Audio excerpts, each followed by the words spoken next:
Hello అందరికీ welcome back to టాట్ kitchen. ఈరోజు మనం తమిళనాడు ఫేమస్ దిండుగల్ మటన్ బిర్యానీ ఎలా చేసుకోవాలో చూద్దాం. దీనిని తలపకట్టి మటన్ బిర్యానీ అని కూడా అంటారు. ముందుగా కేజీంపావు మటన్ని శుభ్రంగా కడిగి కుక్కర్లో వేసి 1.5 teaspoon salt, 1/2 teaspoon పసుపు, 4 గ్లాసులు వాటర్ పోసుకుని మూత పెట్టి 4 నుంచి 5 విజిల్స్ వచ్చేంత వరకు కుక్ చేసుకోవాలి. ఇప్పుడు 1 కేజీ చిట్టుముత్యాల బియ్యం తీసుకుని 2 సార్లు శుభ్రంగా కడిగి నీళ్లు పోసుకుని 30 నిమిషాలు నానబెట్టుకోవాలి. వీటిని సీరక సాంబార్ రైస్ అని కూడా అంటారు. 1.5 కేజీ మటన్కి 1 కేజీ రైస్ మాత్రమే తీసుకోవాలి. రైస్ కంటే మటన్ క్వాంటిటీ కాస్త ఎక్కువగానే తీసుకోండి, అప్పుడే ఈ బిర్యానీ టేస్ట్ ఉంటుంది.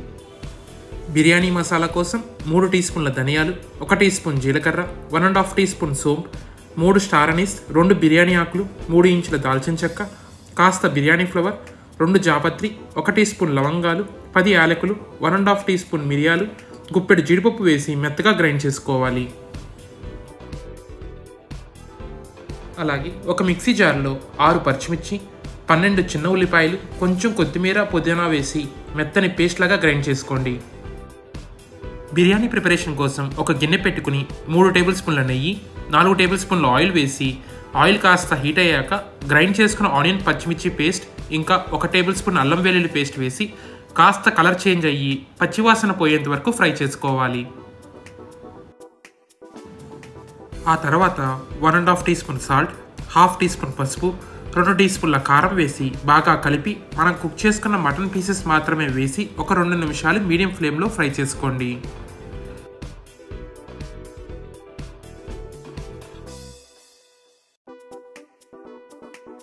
ఇప్పుడు ఇందులో మనం ముందుగా గ్రైండ్ చేసుకున్న బిర్యానీ మసాలా, కొంచెం పుదీనా, కొత్తిమీర, 1 కప్ కర్డ్, 1 బద్ద నిమ్మరసం వేసుకుని బాగా కలుపుకోండి.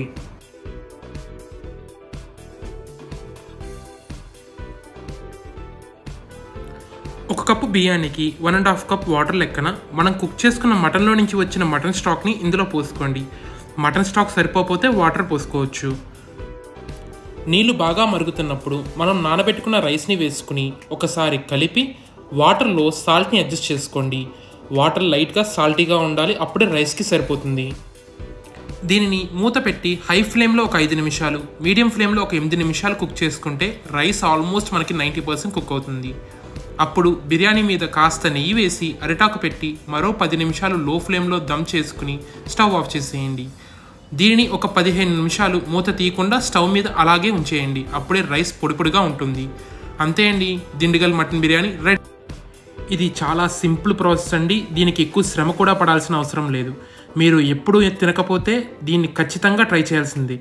మటన్ ఇష్టంగా తినే వాళ్ళకి స్పైస్ లెవెల్స్ మితంగా ఉండి మటన్ ఫ్లేవర్ రైస్కి బాగా పడుతుంది. మీరు కూడా ఇలా ఒకసారి ట్రై చేసి ఎలా వచ్చిందో కమెంట్ చేయండి. మీకు ఇంకా ఎలాంటి రెసిపీస్ కావాలో కమెంట్ బాక్స్లో మెన్షన్ చేయండి. ఇలాంటి మరిన్ని రెసిపీస్తో మళ్ళీ కలుద్దాం. Until then, stay tuned to Tat Kitchen. Subscribe to Tat Kitchen for more recipes. Thank you.